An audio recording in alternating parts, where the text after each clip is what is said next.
과거에는 우리도 중대 선거구제를 채택한 적이 있습니다. 하지만 언제부턴가 소선거구제가 당연한 것처럼 인식돼 왔는데 두 선거구제의 장단점은 어떤 것이고 또 중대 선거구제로의 개편이 왜 어려운지 따져보겠습니다.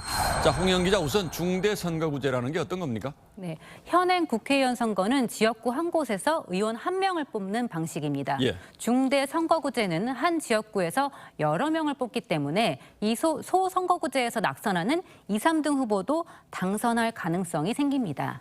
이 사표를 최소화하고 군소정당의 기회가 늘어난다는 장점이 있습니다. 그렇다면 가정에서 현재 소선거구제로 나눈 지역구를 중선거구제로 바꾼다면 어떻게 됩니까? 어떻게 나누느냐에 따라서 다양한 변수가 생기는데요. 이 모의 실험을 해봤습니다. 우선 현재 비례대표와 지역구 의원수는 그대로 두고 지역구 숫자를 지금의 절반 정도로 줄여서 지난 2020년 국회의원 선거 결과를 대입해봤습니다. 자, 흥미로운데요. 결과가 어떻게 나왔습니까? 네, 의석수 변동이 가장 큰 건 서울과 수도권이었습니다. 우선 서울은 21대 총선에서 더불어민주당이 49석 가운데 41석을 차지했는데요. 이 선거구를 합쳐본 결과 민주당과 국민의힘의 전신인 미래통합당이 24석씩 나눴고 정의당도 한 석을 가져갔습니다. 이 경기도도 마찬가지입니다. 서울과 경기, 인천을 합친 결과 정당별 의석수가 이렇게 바뀌었습니다.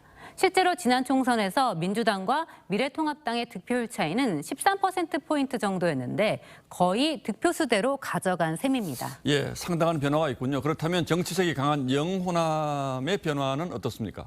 네, 의석수 변동이 큰 건 서울과 수도권이었지만 이 정당 지형 변화가 큰 건 영호남, 그중에서도 영남이었습니다. 이 미래통합당 의석수가 압도적이었는데 2위인 민주당과 거의 반반씩 나눴습니다.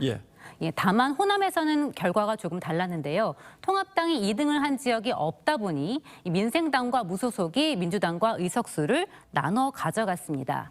영남에서는 지역주의를 벗어난 결과가 나왔지만 호남에서는 그렇지 못한 셈입니다. 자, 이걸 다 합치면 전체적으로 어느 당이 이득을 본 걸로 나옵니까? 네, 의석수가 많은 서울과 수도권에서 통합당이 더 가져간 의석수가 좀 많다 보니 전체 의석수로는 민주당이 줄고 통합당이 늘었습니다. 다만 이 두 명을 뽑도록 선거구를 획정하면 여전히 소수 정당의 기회가 차단된다는 점도 나타났습니다.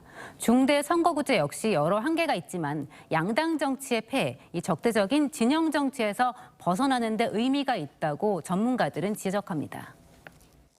둘 중에 하나를 선택할 수밖에 없는 이런 구조적 강박을 가져왔기 때문에 지금 우리나라 정치가 어쨌든 잘하기 경쟁이 아니라 상대를 악마화해서 자기를 정당화하는 이런 네거티브 정치를 아주 엄청나게 강화시켜 오고, 하지만 당장 내년 총선을 앞두고 정치권이 선거제도 개혁에 나설 가능성은 그리 크지 않아 보입니다. 지난 총선 때도 비례성을 강화하자고 해놓고 양당 모두 위성정당이라는 꼼수를 썼던 거 기억하실 겁니다. 예.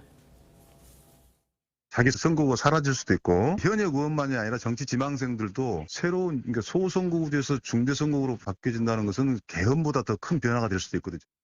예, 그러나 지금 정치가 만족스럽지 못하다면 뭐라도 해봐야 하지 않겠습니까? 저도 한번 해보자는데 찬성입니다.